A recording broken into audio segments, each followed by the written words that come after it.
time is moving along, and we're about to leave the year 1943. But before we do, I wanted to talk a little bit about the death of my cousin, Boots.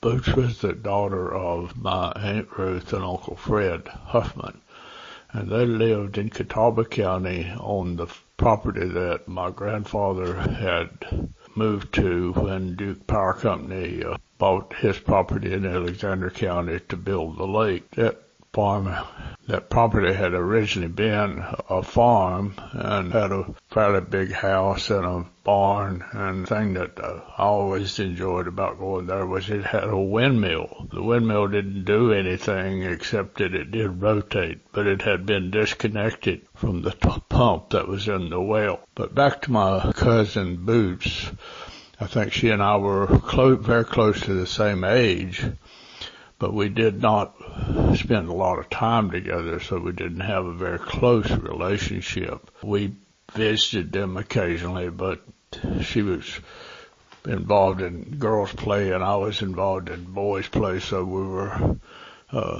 had not developed a close relationship, had not spent that much time together. Sometime in the summer of 1943, we went to visit my Aunt Ruth, and when we got to their house and approached the front porch, there was a quarantine notice on the door.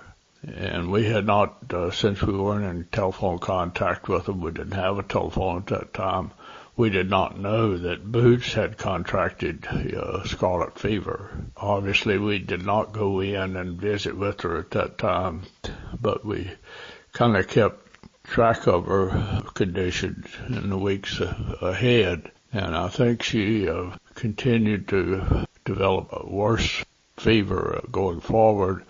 And about 2 weeks later, she died. I vividly remember attending the funeral. They had the funeral at the house, and I was served as an honorary pallbearer, and there were several other boys about the same age that served as pallbearers or honorary pallbearers, and then a group of girls that served as flower girls. That's something that has ceased in later years. You don't see flower girls, but I remember going to funerals when I was young. They would have as many as 15 or 20 flower girls in a big family, and obviously back then with the body lying in the church for the service, many times they would have those flower girls march up and put the flowers in place, or just march up and hold those flowers. That, particularly in big families, gave a way for all the cousins, nieces, and nephews to participate in the funeral.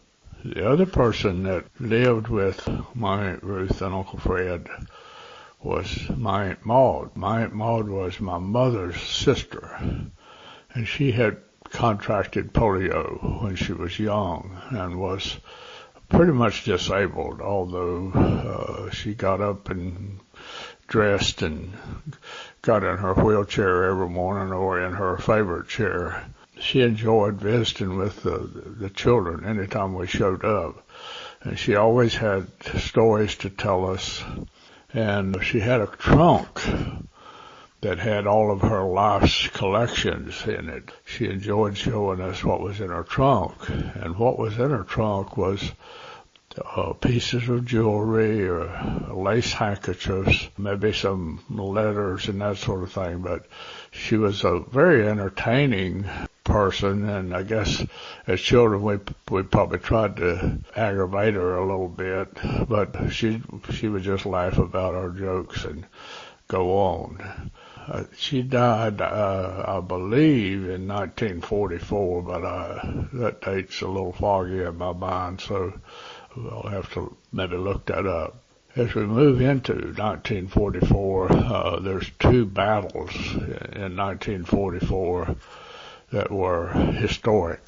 Obviously, June the 6th, 1944 was the Allies' invasion of Normandy and the Battle for Europe, which continued for an additional year or so.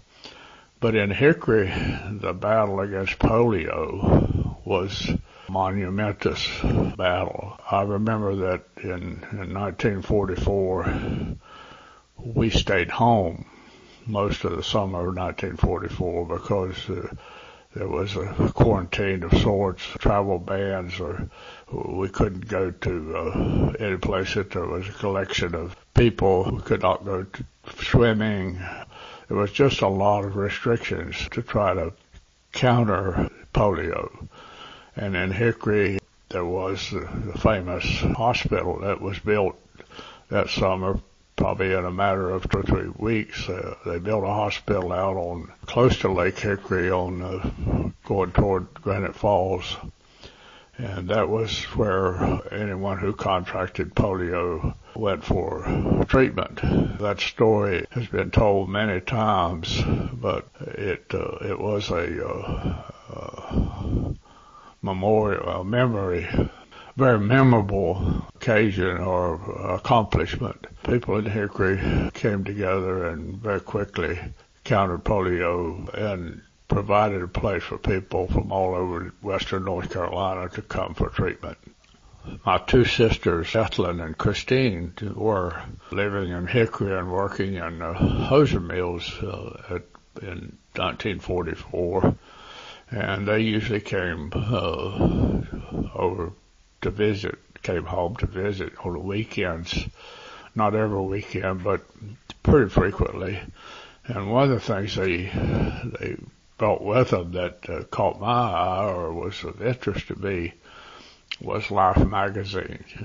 I haven't seen one in years, but I think it is still published. But Life magazine was the go-to place to learn what was going on in the war, both in Europe and in Pacific.